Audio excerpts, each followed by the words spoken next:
आज हम लोग लेकर आए हैं पीएम आवास योजना 2026 की जरूरी जानकारी।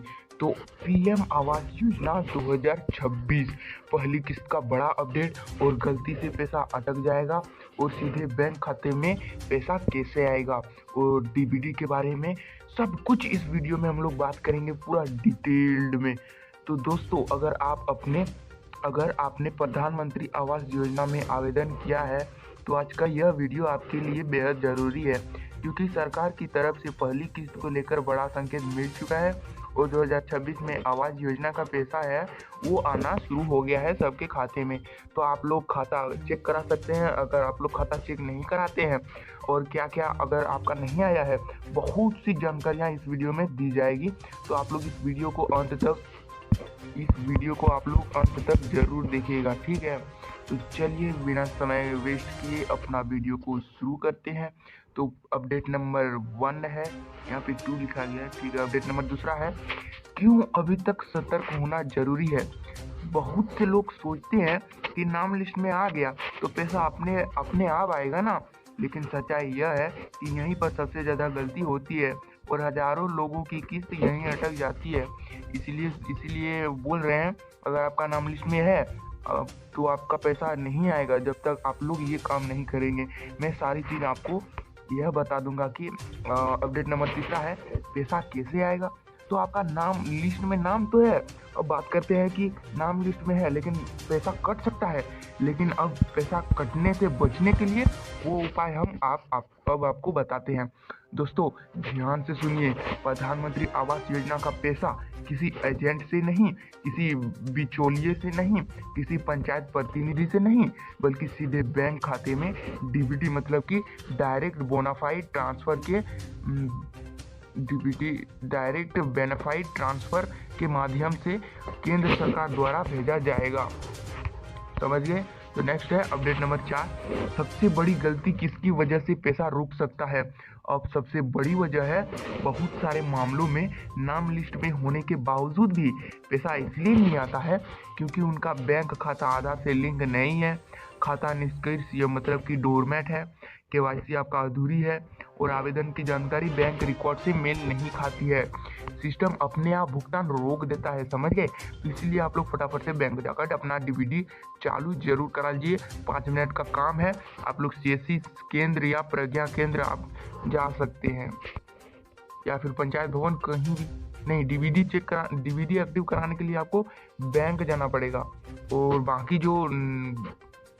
बाकी जो काम करना है उसका पंचायत जाना होगा या फिर प्रज्ञा केंद्र। नई अपडेट नंबर 5, नई लिस्ट को लेकर सच्चाई। नई सूची को लेकर अब स्थिति धीरे धीरे साफ हो रही है।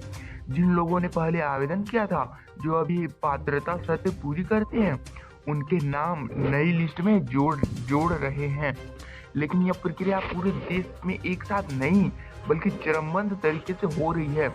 मतलब कि पहले पहला जिला का होगा, पहला राज्य का होगा, फिर दूसरा जिला या दूसरा राज्य का होगा, समझ गए। तो अपडेट नंबर 6 है, कौन से लोग इस योजना के दायरे में नहीं आते हैं।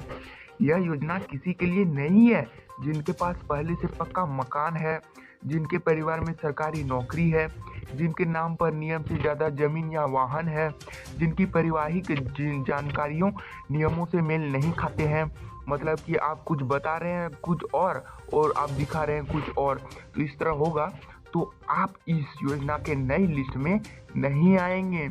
तो ऐसे लोगों का नाम जांच के दौरान हट सकता है और जिनका इस तरह गलती पकड़ी गई तो उनको नई लिस्ट में शामिल नहीं किया जाएगा। अपडेट नंबर 7 है, अब सही है फिर भी पैसा नहीं आया। असली वजह, बहुत से लोग कहते हैं कि सब कुछ सही है फिर भी पैसा नहीं आया, लेकिन असल वजह अक्सर यह होता है कि वे पात्रता की शर्तों में नहीं आते हैं या फिर रिकॉर्ड में कोई तकनीकी गड़बड़ी होती है। अपडेट नंबर 8 है, आपको अभी क्या क्या करना चाहिए। अगर आप चाहते हैं कि आपका पैसा ना अटके तो ये काम आज के आज जरूर से जरूर करें। तो पहला काम है, आप अपने बैंक जाकर कंफर्म करें कि आपका खाता आधार से लिंक है या नहीं है। अगर नहीं है तो आप अपने बैंक में बोल सकते हैं कि आप मेरा खाता एक्टिव कर दीजिए। नहीं, आधार लिंक कर दीजिए। उसका आपका तुरंत आधार लिंक कर दिया जाएगा बैंक के द्वारा। उसका डीबीडी या एनपीसीआई एक्टिव है या नहीं, यह जरूर चेक करें। आप वहाँ पे बोलें कि मेरा डीबीडी चेक कर दीजिए तो चालू है कि नहीं है। अगर नहीं है तो आपका वहीं पे तुरंत से तुरंत चेक हो जाएगा और तुरंत से तुरंत एक्टिव हो जाएगा। तीसरा है, आवेदन में दिया गया मोबाइल नंबर चालू रखें ताकि आपको सारे एसएमएस समय पर मिलते रहें। अपडेट नंबर 4 है, जन्म नाम और जन्म तिथि और दस्तावेज आपस में मिलाकर देखें कि वहाँ पे सभी का सब स्पेलिंग सही है कि नहीं है, डेट ऑफ बर्थ सही है कि नहीं है। आप लोग वो सब कुछ मिलाकर देख लीजिएगा, अन्यथा आगे आपको चल के बहुत बड़ी दिक्कत होने वाली है। अपडेट नंबर 9 है, नाम लिस्ट में है तो भी लापरवाही मत करें। बहुत से लोग यह मान लेते हैं कि नाम लिस्ट में तो आ गया, अब तो पैसा ही पैसा होगा, तो अब सब अपने आप हो जाएगा, लेकिन असल में यही से प्रक्रिया शुरू होती है।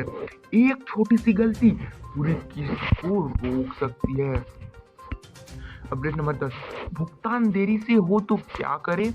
अगर किसी और के खाते में आपसे पहले पैसा आ जाए और आपके खाते में देरी हो जाए तो घबराने की कोई ज़रूरत नहीं है।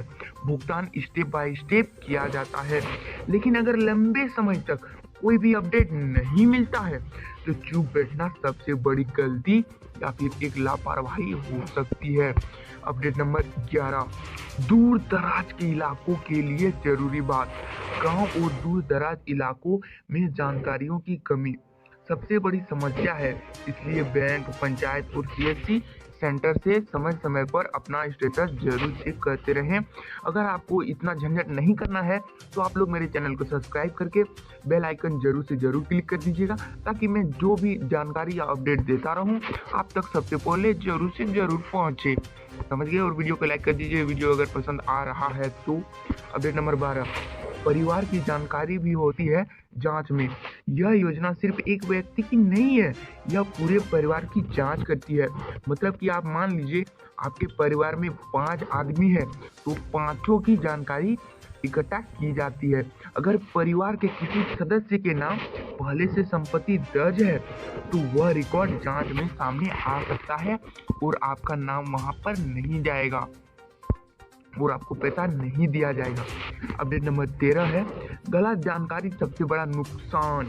कुछ लोग गलत सलाह में आकर गलत जानकारी भर देते हैं। उन्हें लगता है इससे काम जल्दी हो जाएगा, लेकिन बाद में वही जानकारी सबसे बड़ी रुकावट बन जाती है। तो समझ गए? तो आप लोगों को उम्मीद करते हैं यह वीडियो पसंद आ रहा होगा। तो अपडेट नंबर 14 है, अभी आवेदन नहीं किया है तो क्या करें। अगर आपने अभी तक आवेदन नहीं किया है तो पहले यह समझिए कि आप पात्र है या नहीं है। बिना पात्रता समझे किया गया आवेदन सिर्फ समय और उम्मीद दोनों खराब करता है। अपडेट नंबर 15, अफवाहों से बचिए। कोई कहता है योजना बंद हो गई तो कोई कहता है कि पैसा सिर्फ कुछ लोगों को ही मिलेगा, लेकिन सच वही है जो सरकारी रिकॉर्ड में है। अब अफवाहों से दूर रहें, खुद स्टेटस चेक करते रहें या फिर आप मेरे चैनल को चेक करते रहें ताकि अपडेट आते रहेंगे। अपडेट नंबर 16 है, अंतिम और सबसे जरूरी बात। दोस्तों, सरकार ने योजना तो बना दी है, पैसा तो तय कर दी है और सिस्टम भी तैयार तो कर दी है। अब जिम्मेदारी आपकी है। आप सतर्क रहते हैं या फिर इंतजार करते रहते हैं। अगर आपने यह जानकारी ध्यान से सुनी है तो अब अगला कदम भी समझदारी से उठाइए और अपने कागज चेक कीजिए, बैंक से पुष्टि कराइए और सही जानकारी के साथ आगे बढ़िए और आपका पक्का घर जरूर से जरूर बनेगा। सब्सक्राइब